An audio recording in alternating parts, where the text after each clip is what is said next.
चलो बच्चों, तो आज हम लोग इंग्लिश में सेकेंड चैप्टर शुरू करें। चैप्टर का नाम है the sound of music. The sound of music the sound of music ये जो चैप्टर है, जिस चैप्टर में दो पार्ट दिए गए हैं, दो अलग अलग फेमस पर्सनालिटीज़ के बारे में। एक फेमस पर्सनालिटी जो स्कॉटलैंड की इवलिन ग्लेनी, वो पर्सन जो डीफ होने के बावजूद, मतलब बहरी होने के बावजूद, डीफ होने के बावजूद म्यूज़िक की फील्ड में उन्होंने बहुत नाम कमाया है। कैसे कैसे उन्होंने इतना आगे बढ़े हैं उसके बारे में हम समझेंगे। और वैसे ही दूसरा एक पार्ट है, वो है बिस्मिल्लाह खां के बारे में। हमारे इंडिया के बिस्मिल्लाह खां के जो पूरे वर्ल्ड में शहनाई वादक के नाम से, शहनाई बजाने के लिए फेमस है। ये दो अलग अलग पार्ट समझे। सबसे पहले एवलिन ग्लेनी के बारे में समझे हम लोग। एवलिन ग्लेनी ये स्कॉटलैंड से थी। ये जब 8 साल की थी तब इनके पेरेंट्स को रियलाइज़ हुआ कि इसकी सुनने की ताकत चली गई है। एवलिन ग्लेनी की सुनने की ताकत चली गई थी, वो सिर्फ 8 साल की थी तब। उसके बाद उन्होंने कुछ सालों तक तो जैसे किसी को बताया ही नहीं कि एवलिन सुन नहीं सकती। इवन एवलिन ने खुद को भी नहीं बताया। उसे शर्म आती थी कि उसके दोस्त, उसके टीचर्स उसे चिढ़ाएंगे कि भाई ये डीफ है, ये बहरी है। लेकिन स्कूल में कब तक ये बातें जो है वो छुपाई जा सके। कुछ ही समय में स्कूल के टीचर्स को और स्टूडेंट को पता चल गया कि हाँ, इसे सुनने में तकलीफ़ हो रही है। और इनके मेन टीचर ने, स्कूल के मेन टीचर ने इनके पेरेंट्स को कहा, एवलिन के पेरेंट्स को कहा कि भाई इसे एक डॉक्टर के पास लेकर जाओ, इसे स्पेशलिस्ट के पास लेकर जाओ। और वहाँ पर स्पेशलिस्ट को दिखाया, तब पता चला कि एवलिन ग्लेनी को कोई एक नस में, कान की कोई एक नस में कोई कहीं पर चोट आ गई होगी और इसकी वजह से इसे सुनने में तकलीफ़ हो रही है, या तो धीरे धीरे वो अब सुनना बिल्कुल बंद कर देगी। और डॉक्टर ने उसे बताया कि वो एक हियरिंग एड जो वो कान की मशीन आती है, सुनने की मशीन, उसे डॉक्टर ने सलाह दी कि भाई वो हियरिंग एड पहन सकती है। लेकिन एवलिन ने उसे मना कर दिया कि वो कुछ भी हो जाए वो ऐसे नहीं जिएगी, वो एक नॉर्मल लाइफ जिएगी। इस तरह से परेशानियों वाली लाइफ उसे नहीं जीनी है, वो एक नॉर्मल लाइफ जीना चाहती है। और उसे पहले से ही, वो तो 8 साल के बाद वो डीफ हुई, लेकिन पहले से ही उसे म्यूज़िक का बहुत शौक था।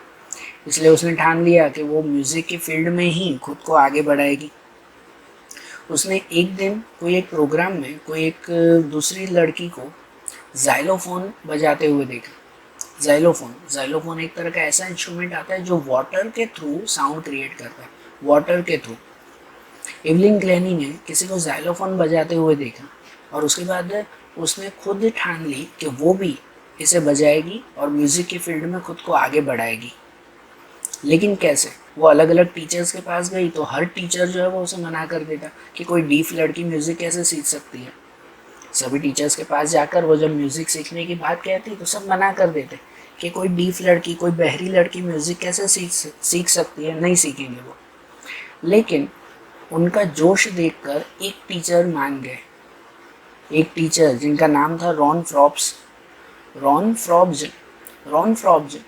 जिन्होंने एवलिन ग्लेनी का जोश देखा कि नहीं, इसमें कुछ बात है, कि उन्होंने ठान लिया कि वो एवलिन ग्लेनी को सिखाएंगे। लेकिन बात तो सही है ना, प्रॉब्लम तो यहीं पर ही थी। जो लड़की म्यूज़िक सुन ही नहीं पाती थी, वो बजाएगी कैसे, पता कैसे चलेगा? ठीक है। लेकिन उनके टीचर ने इनका एक अलग ही सॉल्यूशन बताया जो शायद वर्ल्ड में शायद ऐसा कहीं पर भी पॉसिबल नहीं था। वो एक उनके विल पावर, उनके जोश की वजह से ही ये पॉसिबल हो पाया। उनके टीचर ने उनको समझाया कि भाई तुम जो है म्यूज़िक सुनने की कोशिश करो, लेकिन कान से नहीं, आपकी बॉडी से, आपकी बॉडी के दूसरे ऑर्गेन्स से म्यूज़िक सुनने की कोशिश करो, कान के थ्रू नहीं।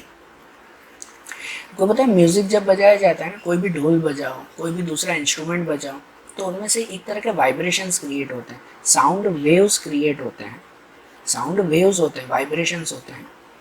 ये वाइब्रेशंस वो हमारी बॉडी पे टच करते हैं, बॉडी पे इफ़ेक्ट करते हैं। वो जनरली हमारे कानों तक पहुंचते हैं, तो हमारे कानों में वो वाइब्रेशन ही होते हैं, वो वेव्स ही होते हैं कि जिनकी वजह से हमें वो सुनाई देते हैं। लेकिन एवलिन ग्लेनी के तो कान खराब थे, मतलब वो डीफ थी, वो वाइब्रेशंस उनके कानों तक पहुंचते भी तो भी उसे सुनाई नहीं देता। तो उसने ठान लिया, उसके टीचर ने उसे समझा और उसने ठान लिया कि अब सुनना वो कानों से नहीं है, बॉडी के दूसरे पार्ट से सुनना है।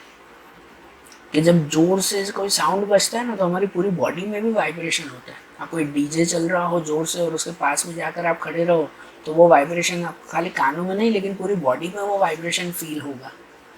और उनके टीचर ने उनको समझाया कि यही वाइब्रेशन उन्हें पूरी बॉडी से फील करना है। और उन्होंने इसको धीरे धीरे शुरुआत किया। उनके बॉडी के नीचे के पार्ट्स में, मतलब भाई पैरों में, वो अलग अलग तरह के ड्रम्स की आवाज़ वो सुन पाती थी। मतलब जब ड्रम्स बजते थे तो वो अपने पैरों के थ्रू सुनना शुरू किया, और दूसरे आवाज़ वो अपने माइंड के थ्रू, अपने हैंड्स के थ्रू, अपने फेस के थ्रू, अपनी बॉडी के थ्रू वो सुनने लगी, धीरे धीरे सुनने लगी। और जब उसने इस चीज़ों में ट्रेनिंग ले ली ना, उसके बाद तो कभी उसने पीछे मुड़कर नहीं देखा। वो यूनाइटेड किंगडम गई, वहाँ के एक ऑर्केस्ट्रा टीम के साथ जुड़ी और अपना एक म्यूज़िक बनाने का उन्होंने ठान लिया। इनके अलावा लंदन के रॉयल एकेडमी ऑफ म्यूज़िक में एडमिशन के लिए उन्होंने ज़ाइलोफोन बजाकर अपना टेस्ट दिया, अपना एक टेस्ट दिया वहाँ पर। और हिस्ट्री में आज, भाई पूरे वर्ल्ड में आज तक कभी किसी ने ना किया हो ऐसे काम उन्होंने करके दिखा कि एक डीफ होने के बावजूद इतना सुंदर म्यूज़िक, इतना खास म्यूज़िक वो शायद और कोई भी नहीं बजा सकता था। उन्होंने कुछ सालों तक तो म्यूज़िक के जितने भी अवार्ड्स थे या जितने भी अलग अलग तरह के प्राइजेस होते थे, हर तरह के प्राइज़ उन्होंने जीते। ना जाने कितने अवार्ड्स जो है वो उन्होंने मिले। और ये अवार्ड के लिए वो सबसे पहले अपने टीचर को ही थैंक यू कहती थी। और पता है कितना जो है वो ये पहली बार कितना डरी हुई थी जब वो लंदन की रॉयल एकेडमी ऑफ म्यूज़िक में पहली बार जा रही थी टेस्ट देने के लिए। लंदन की रॉयल एकेडमी ऑफ म्यूज़िक वो वर्ल्ड की सबसे बड़ी ऐसी इंस्टीट्यूट है, ऐसी संस्था है, यहाँ के लिए कहो ऐसा कॉलेज है कि जहाँ पर म्यूज़िक सिखाया जाता है। वर्ल्ड का सबसे बड़ा वो म्यूज़िकल इंस्टीट्यूट है, royal academy of music London में। जब इन्होंने डीफ होने के बावजूद म्यूज़िक बजाना जब सीखा ना, तो वो वहाँ पर जा रहे थे। और जाते वक्त तो उनके हाथ पांव बाकायदा काँप रहे थे। जब वो स्टेशन पे जा रहे थे तो लोगों के धक्के उसे लग रहे थे। वो डरी हुई थी कि पता नहीं इतने बड़े इंस्टीट्यूट में टीचर्स मुझे एक्सेप्ट करेंगे या नहीं करेंगे, मेरा म्यूज़िक सुनेंगे या नहीं सुनेंगे डीफ होने के बावजूद। वो इस चीज़ में डरी हुई थी।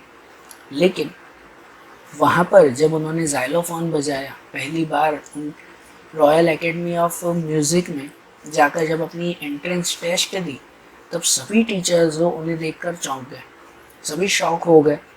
और सभी ने उसकी तारीफ़ की कि एक डीफ होने के बावजूद उन्होंने इतना शानदार काम किया है। और उसके बाद ही तो उन्होंने इतने सारे अवार्ड जीते। और वो कभी भी खुद के ऊपर जो है वो ज़्यादा गर्व नहीं करती, उन्हें प्राइड, घमंड नहीं था अपने ऊपर। वो हमेशा यही कहती थी कि जिस इंसान को अपना एम, अपना लक्ष्य पता हो ना, तो वो उसे हासिल ज़रूर कर लेता है। और अब उसने कभी पीछे मुड़कर नहीं देखा, हमेशा आगे बढ़ती रही। और उसने सिर्फ ज़ाइलोफोन ही नहीं, न जाने कितने इंस्ट्रूमेंट सीखे। कहते हैं एवलिन ग्लेनी ने अपनी पूरी लाइफ में कुछ 1000 जितने जो है वो इंस्ट्रूमेंट्स बजाने सीखे थे। 1000 इंस्ट्रूमेंट्स उन्होंने जो है वो बजाने सीखे थे। बताओ कि एक डीफ होने के बावजूद इतने सारे इंस्ट्रूमेंट्स। आप लोग इमेजिन करो कि आपकी लाइफ में तो कोई एक इंस्ट्रूमेंट बजाना भी शायद मुश्किल हो जाता है। सही बात ना, हम लोग तो कोई एक इंस्ट्रूमेंट भी बजाना नहीं सीखते। उन्होंने 1000 इंस्ट्रूमेंट्स बजाने सीखे थे। उन्होंने सिर्फ इतना ही नहीं, उनमें हमेशा कुछ ना कुछ नया करने की हिम्मत थी। उन्होंने स्कॉटलैंड की भाषा सीखी थी। इसके अलावा फ्रेंच भाषा, जापानीज़ भाषा और अलग अलग भाषाएं सीखना वो भी उनका एक शौक़ बन गया था। तो उन्होंने हर तरह की लैंग्वेजेस बोलना भी सीखा था। और अब तो उन्हें वो लगता था कि वो ईयर्स से, कानों से तो सुनते नहीं थे, तो उन्हें अब रियलाइज़ था, उन्हें पता था कि उनकी पूरी बॉडी उनके लिए ईयर्स का, कानों का काम करती है। अब म्यूज़िक वो उनकी पूरी बॉडी में है। हम लोग जैसे वो कहते हैं ना, सिर्फ बातों में हम लोग कहते हैं ना कि भाई म्यूज़िक तो हमारी नस नस में बसा हुआ है, हम तो सिर्फ बातों में कहते हैं, लेकिन ये चीज़ एवलिन ग्लैनी के लिए बिल्कुल सही थी। सच में म्यूज़िक उसके पूरे शरीर में था। 1991 में उन्होंने सोलो परफॉर्मेंस किया था, अपनी म्यूज़िक का सोलो परफॉर्मेंस किया था, और उनको जो है बहुत बड़ा अवार्ड वहाँ पर मिला था अपने सोलो परफॉर्मेंस के लिए। रॉयल फिल हार्मोनिक सोसाइटी की तरफ से, वर्ल्ड की सबसे बड़ी सोसाइटीज़ में से एक रॉयल फील्ड हार्मोनिक सोसाइटी की तरफ से उनको 1991 में अवार्ड मिला था सोलो परफॉर्मेंस का। पूरी टीम के साथ नहीं, अकेले उन्होंने इंस्ट्रूमेंट्स बजाए थे वो ना। इनके लिए भी तो वो कहते हैं ना, वो कहते हैं जब भगवान जो है वो हमसे एक शक्ति छीन लेता है तो दूसरी शक्ति हमें ज़रूर देता है। एवलिन ग्लैनी के लिए ऐसा ही था, उनसे सुनने की शक्ति भले ही भगवान ने छीन ली थी, लेकिन दूसरी ताकत दी थी कि जिसकी वजह से वो इतने आगे बढ़ सके। और वो बाकी सबको भी और हमको भी आखिरी में यही मोरल देते हैं कि कोई भी तरह की मुसीबत हो ना, या कोई भी अगर हमसे कोई चीज़ छीन भी जाए ना, तो इसका मतलब समझो कि भगवान ने हमें दूसरी चीज़ें ज़रूर दी है, और वो हमें इंस्पायर करती हैं, हमें सीख देती हैं कि चाहे कितनी भी मुसीबत हो, हमें हमारे लक्ष्य से, मतलब हमारे गोल से हमें पीछे नहीं हटना चाहिए, और हमेशा आगे बढ़ने के लिए काम करना चाहिए। सच में एवलिन ग्लैनी ने जो है वो लाखों लोगों को नया मोटिवेशन दिया है, नई सीख दी है कि अगर वो कर सकते हैं तो ऐसे ही दूसरे भी कर सकते हैं। ठीक है, तो एवलिन ग्लैनी का ये हमने जैसे पार्ट समझा। अब ऐसा ही दूसरा पार्ट देखें, वो है बिस्मिल्लाह खां के बारे में। बिस्मिल्लाह खां, ये बिस्मिल्लाह खां वो हमारे इंडिया के सबसे बड़े शहनाई वादक हैं, शहनाई बजाने वाले सबसे फेमस पर्सन, कि जिन्होंने न जाने कितने अवार्ड्स जीते हैं। पूरे वर्ल्ड में इनके जैसे शहनाई और कोई नहीं बजा सकता। ऐसे बिस्मिल्लाह खां के बारे में कुछ समझे। सबसे पहले शहनाई के बारे में समझे। पता है शहनाई जो इंस्ट्रूमेंट आता है ना, जनरली शादी वगैरह में जो बजाया जाता है शहनाई, ये इंस्ट्रूमेंट कैसे बने था? कहते हैं जब औरंगजेब राजा थे हमारे भारत में, जब औरंगजेब राजा थे तब उस वक्त एक इंस्ट्रूमेंट होता था जिसका नाम था पुंगी। पुंगी इंस्ट्रूमेंट होता था। जनरली जब वो सांप के सामने वो सपेरा जो बीन बजाता है ना, जैसे वैसे ही एक आता था पुंगी। लेकिन औरंगजेब ने ये पुंगी बजाने के ऊपर बैन कर दिया। औरंगजेब ने बैन कर दिया कि भाई कोई भी ये ना पुंगी बनाएगा ना बजाएगा, भाई इसकी आवाज़ बहुत ख़राब है। इसलिए उन्होंने पुंगी के ऊपर बैन कर दिया। तो उनके वहाँ के एक नाई ने, एक नाई ने जो है वो उसे सुधारने का सोचा। उसने पुंगी का शेप बदला। पुंगी थोड़ी सी फूली हुई आती है, राउंड और फूली हुई आती है, उसे एकदम चपटा किया, लंबा किया, उसके ऊपर ज़्यादा हॉल किए, है ना, खड्डे कर दिए, हॉल्स किए उनके ऊपर, और फिर उन्हें इस तरह का शेप दिया कि जब उसमें जो है वो फिर फूंक मारी गई, मतलब उसे जब बजाया गया तो उनमें से बहुत सुरीली आवाज़ निकली। ये उन्होंने जाकर औरंगज़ेब राजा को बताया, और औरंगज़ेब को ये इंस्ट्रूमेंट बहुत पसंद आया, और उन्होंने ये इंस्ट्रूमेंट एक नाई ने बनाया था ना, इसलिए राजा ने इसका नाम रख दिया शहनाई। ये इंस्ट्रूमेंट एक नाई ने बनाया था, इसी वजह से इसे जो है वह शहनाई नाम रख दिया। ये शहनाई पहले राजा महाराजाओं के लिए बजाई जाती थी, और आज तक भी कोई भी अच्छा जो है वो सिचुएशंस हो या ओकेशन हो, जैसे शादी वगैरह हो, कोई दूसरा अच्छा प्रोग्राम हो, उनके लिए ही जनरली ये शहनाई बजी जाती है। पहले राजा महाराजाओं के लिए, अब कोई अच्छे ओकेशन के लिए ये शहनाई बजाते थे। और इस शहनाई में हमारे इंडिया में जो सबसे फेमस पर्सन है वो है बिस्मिल्लाह खां। बिस्मिल्लाह खां, उनका जन्म बिहार के डुमराव गांव में हुआ था। बिहार के डुमराव गांव में, वहाँ पर बिस्मिल्लाह खां जब 5 साल के थे, 5 साल के छोटे थे, तो आसपास के जो है वो बिहारी जी के मंदिर में वो जाया करते थे। और वहाँ पर वो इसलिए जाते थे कि एक तो पंडित उन्हें कहते थे कि भाई हमारे साथ जो है वो कुछ गाओ बजाओ, जैसे वो आरती वगैरह होती है तो उस वक्त जो है वो गाते बजाते थे, और इसके बदले में उन्हें एक बड़ा सा लड्डू मिलता था। बड़ा सा लड्डू जो है वो उन्हें मिलता था। और वहाँ से उन्हें म्यूज़िक का शौक़ चढ़ा, और वहाँ से जो है म्यूज़िक का शौक़ चढ़ा तो उसके बाद वो हमेशा ये म्यूज़िक के फील्ड में आगे बढ़ते रहे। उन्होंने छोटी एज में ही ये शहनाई बजाना जो है वो शुरू कर दिया था। वही 5 साल की एज में ही उन्होंने फिर शहनाई बजाना शुरू कर दिया और कंटिन्यूसली उनमें जो है वो प्रैक्टिस करते रहे। इनके पूरे परिवार में हर कोई सदस्य जैसे शहनाई वादक था। इनके दादा थे रसूल बख्श खान, बिस्मिल्लाह खां के दादा रसूल बख्श खान, वो भी राजा के दरबार में शहनाई बजाते थे। इनके फादर पैगंबर बख्श, वो भी जो है वो दूसरे राजा के यहाँ पर शहनाई बजाते थे। मतलब इनके परिवार की जैसे रीत थी शहनाई बजाना, और यही रीत वो बिस्मिल्लाह खां को भी मिली।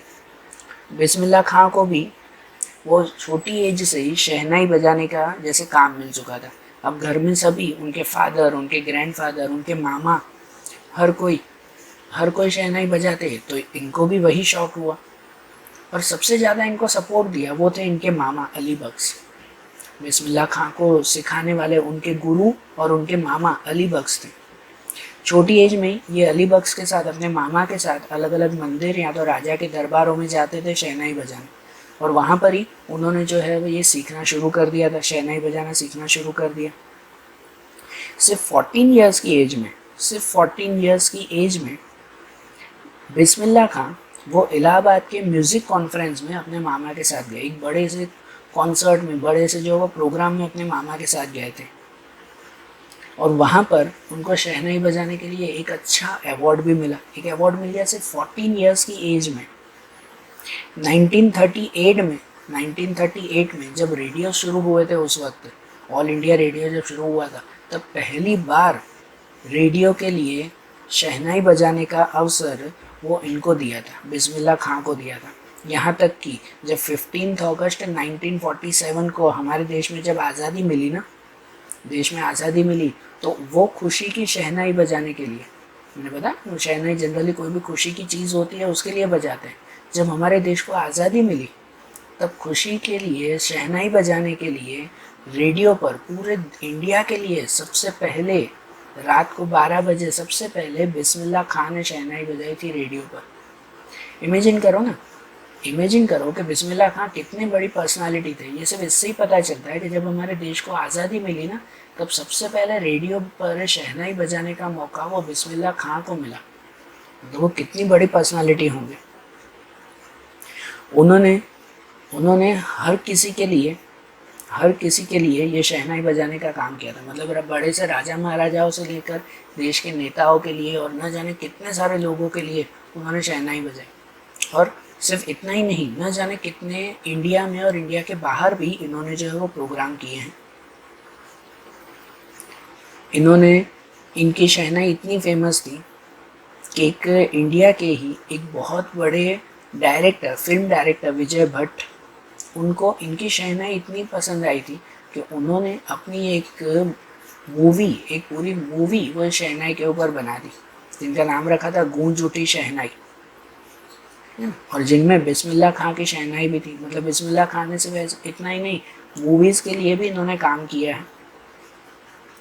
इन्होंने बिस्मिल्लाह खां ने मूवी में गूंज उठी शहनाई विजय भट्ट की, या तो एक कन्नड़ मूवी थी विक्रम श्रीनिवास की स्नादी अपन्ना, उस कन्नड़ मूवी में भी इन्होंने अपना म्यूज़िक दिया था, अपनी शहनाई वहाँ पर बजाई थी। इन्होंने फेम बहुत ली थी, लेकिन ये हमेशा एक सिंपल लाइफ जीते थे। ये हमेशा सादे कपड़ों में रहना, कोई जो है वो ये दिखावा नहीं, कोई भरचक जो है वो कपड़े न पहनना, हमेशा सिंपल लाइफ वो जीते थे। और अवार्ड भी इन्होंने काफ़ी जीते। वह अमेरिका में लिंकन सेंटर हॉल अमेरिका का वो सबसे बड़ा हॉल कि जहाँ पर म्यूज़िक के बड़े से बड़े कॉन्सर्ट होते हैं, कि जहाँ पर इंडिया में से कोई भी पर्सन पहले नहीं गया था। इंडिया में से सबसे पहले इंसान जो लिंकन सेंटर हॉल, अमेरिका के लिंकन सेंटर हॉल में सबसे पहले इंडियन ये बिस्मिल्लाह खां थे कि जिन्होंने वहाँ पर अपना शो किया था, और कोई इंडिया का इससे पहले वहाँ पर शो करने के लिए नहीं गया था। इनके अलावा मॉन्ट्रियल में वर्ल्ड एक्सपोजिशन में, इनके अलावा कांस के आर्ट फेस्टिवल में ओसाका के ट्रेड फेयर में, ऐसे कितने सारे प्रोग्राम इन्होंने किए हैं पूरी दुनिया भर। इनके बाद इनको पद्मश्री, पद्म भूषण, पद्म विभूषण जैसे नेशनल अवार्ड भी मिले हैं। इंडिया के सबसे बड़े अवार्ड जो माने जाते हैं वो भी इन्हें मिले। 2001 में इनको भारत रत्न का अवार्ड मिला, इंडिया का सबसे बड़ा अवार्ड भारत रत्न का अवार्ड मिला। और तब बिस्मिल्लाह खान ने कहा था कि हर कोई इंसान को अपनी लाइफ में म्यूज़िक की कुछ नॉलेज ज़रूर लेनी चाहिए, कि ये म्यूज़िक ही वो हमें खुद से भी जोड़ता है और हमारे इंडियन कल्चर से भी जोड़ता है ना। तो बिस्मिल्लाह खान जैसे इतने फेमस थे, वो पूरी दुनिया में घूमे थे, लेकिन उनका मेन सबसे ज़्यादा उन्हें बनारस और इमराव, अपनी बनारस सिटी और इमराव सिटी उन्हें बहुत पसंद थी। उनके कितने स्टूडेंट भी थे बिस्मिल्लाह खान जिनको सिखाते थे शहनाई बजाना। उनके कुछ स्टूडेंट थे जो दूसरे देशों में, अमेरिका में और वहाँ पे रहते थे। उनके एक स्टूडेंट जो अमेरिका में रहते थे, उनकी वहाँ पर म्यूज़िक क्लास चलती थी।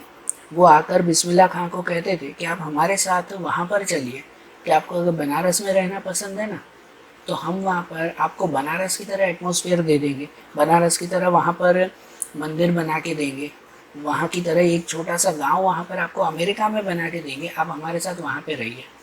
बताओ, बिस्मिल्लाह खान के स्टूडेंट ने उनको ये कहा कि आप हमारे साथ अमेरिका में रहिए, हम आपको अमेरिका में भी बनारस की तरह मंदिर बना कर देंगे। तो बिस्मिल्लाह खान ने उनको सीधा ही सवाल पूछा कि क्या गंगा नदी वहाँ पर लेकर आओगे, जो बनारस की गंगा नदी है, क्या गंगा नदी अमेरिका में लेकर आओगे। तो बताओ कि उन्हें अपने देश, अपनी जो है वो देश की चीज़ों से बहुत प्यार था। वो जब भले ही दूसरी दुनिया में, दूसरे देशों में भले ही घूमने के लिए ज़रूर जाते, शो करने के लिए जाते, लेकिन सबसे ज़्यादा उन्हें अपने देश से प्यार था। वो जब यहाँ पर आते ना, अपने देश में आते, तो बहुत खुश हो जाते थे। जब इवन उनमें भी सबसे ज़्यादा जो उन्हें बनारस, वाराणसी ये शहर पसंद थे, गंगा नदी का किनारा पसंद था। इवन जब वो बॉम्बे में भी रहते, मुंबई में भी जब वो रहते, तो भी उन्हें अपनी गंगा नदी की ही याद आती रहती थी। तो है ना, बिस्मिल्लाह खान कि जो एक बहुत बड़े देशभक्त भी थे, अपने देश के लिए उन्होंने काम किया, कभी बाहर जाकर नहीं, खास अपने देश की उन्होंने हमेशा आगे बढ़ाया अपने देश को। तो एक इतने बड़े देशभक्त और इतने बड़े जो है वो शहनाई वादक थे, जिनसे हर किसी को एक नया मोटिवेशन, नई सीख मिलती है कि हाँ, दुनिया में जो है वो ये इनकी तरह भी बनना चाहिए, इनसे भी हमें काफ़ी सीख लेनी चाहिए। ठीक है, तो आज जैसे हमने ये इंग्लिश का ये चैप्टर देखा, वैसे ही इंग्लिश के दूसरे चैप्टर्स अब हम लोग अगले वीडियोस में देखेंगे। Okay, thank you.